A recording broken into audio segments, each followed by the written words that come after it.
विधायक को कौन भरोसा करती है? अगर बचने के लिए उनको कांग्रेस की जरूरत होती है।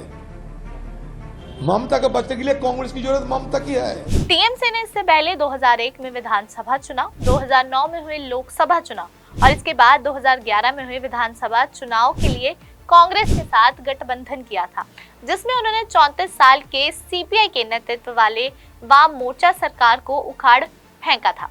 अब इसके बाद कई वरिष्ठ नेताओं ने इस बात की पुष्टि की है कि 42 लोकसभा सीटों में से उन्हें 4 को कांग्रेस के लिए छोड़ने पर विचार करना पड़ेगा। तृणमूल कांग्रेस ने कहा कि लोकसभा चुनाव के लिए पश्चिम बंगाल में से सीट बांटकर वह कांग्रेस के लिए खुला दिल रखेंगे, लेकिन अगर बातचीत विफल रहती है तो वह अकेले चुनाव लड़ने के लिए भी तैयार है। अब इस बात पे लोकसभा चुनाव में बातचीत हुई तो टीएमसी के नेता सुदीप बंदोपाध्याय ने कहा कि स्थानीय कांग्रेस नेता सीटों के बंटवारे के बारे में क्या सोच रहे हैं, इससे कोई मतलब नहीं, क्योंकि अंतिम निर्णय दोनों पार्टियों के शीर्ष नेतृत्व द्वारा ही किया जाएगा। अब टीएमसी के नेता सुदीप बंदोपाध्याय ने कहा कि उनकी नेता ममता बनर्जी पहले ही कह चुकी हैं कि कांग्रेस के लिए उनका दिल खुला है। अब वह क्या करेंगे वह उन पर निर्भर करता है। पश्चिम बंगाल में क्या होगा इसका फैसला सोनिया गांधी और ममता बनर्जी ही करेंगी। अब इस बात की टिप्पणी प्रदेश कांग्रेस अध्यक्ष अधीर रंजन चौधरी के उस बयान के 2 दिन बाद आई, जिसमें उन्होंने कहा कि उनकी पार्टी टीएमसी से सीटों की भीख नहीं मांगती। अब एक अन्य वरिष्ठ टीएमसी नेता ने इस मुद्दे पर नाम ना छापने की शर्त पर कहा कि पार्टी पश्चिम बंगाल में गठबंधन के लिए तैयार है, लेकिन जरूरत पड़ने पर अकेले चुनाव लड़ने के लिए भी तैयार है। चर्चा से जुड़े कई नेताओं ने पुष्टि की कि टीएमसी राज्य की 42 लोकसभा सीटों में से 4 को कांग्रेस के लिए छोड़ने पर वो विचार जरूर करेंगे। इससे पहले 2019 के चुनाव में टीएमसी ने 22 सीटें जीती थी, कांग्रेस ने 2 सीटें जीती और भाजपा के राज्य में 18 सीटें हासिल हुई थी। लोकसभा में कांग्रेस के नेता चौधरी ने मुर्शिदाबाद जिले की बहरामपुर सीट से जीत हासिल की और पूर्व केंद्रीय मंत्री अबू हसन खान चौधरी ने पड़ोसी मालदा जिले की मालदा दक्षिण सीट से लगातार तीसरी जीत हासिल की थी। वहीं टीएमसी ने इससे पहले 2001 के विधानसभा चुनाव, 2009 में हुए लोकसभा चुनाव और 2011 के विधानसभा चुनाव के लिए कांग्रेस के साथ गठबंधन किया था, जिससे उन्होंने 34 साल की सीपीआई के नेतृत्व वाली वाम मोर्चा सरकार को उखाड़ फेंका था। विधायक को कौन भरोसा करती है? अगर बचने के लिए उनको कांग्रेस की जरूरत होती है।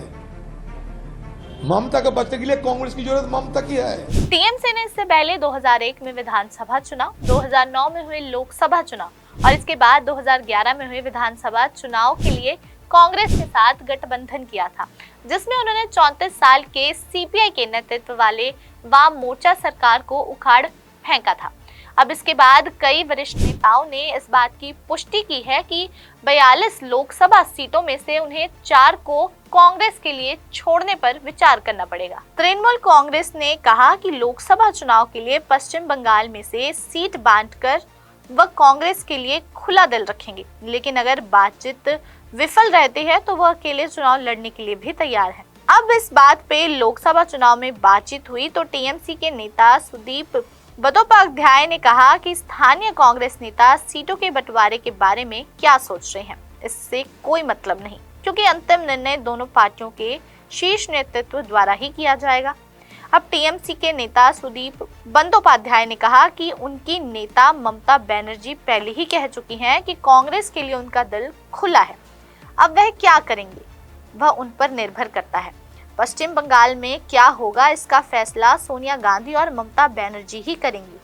अब इस बात की टिप्पणी प्रदेश कांग्रेस अध्यक्ष अधीर रंजन चौधरी के उस बयान के 2 दिन बाद आई, जिसमें उन्होंने कहा कि उनकी पार्टी टीएमसी से सीटों की भीख नहीं मांगती।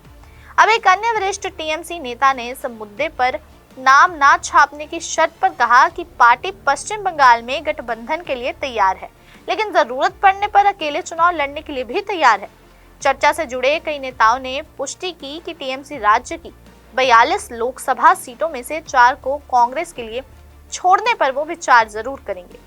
इससे पहले 2019 के चुनाव में टीएमसी ने 22 सीटें जीती थी, कांग्रेस ने 2 सीटें जीती और भाजपा के राज्य में 18 सीटें हासिल हुई थी। लोकसभा में कांग्रेस के नेता चौधरी ने मुर्शिदाबाद जिले की बहरामपुर जैदपुर सीट से जीत हासिल की और पूर्व केंद्रीय मंत्री अबू हसीन खान चौधरी ने पड़ोसी मालदा जिले की मालदा दक्षिण सीट से लगातार तीसरी जीत हासिल की थी। वहीं टीएमसी ने इससे पहले 2001 के विधानसभा चुनाव, 2009 में हुए लोकसभा चुनाव और 2011 के विधानसभा चुनाव के लिए कांग्रेस के साथ गठबंधन किया था, जिससे उन्होंने 34 साल की सीपीआई के नेतृत्व वाली वाम मोर्चा सरकार को उखाड़ फेंका था।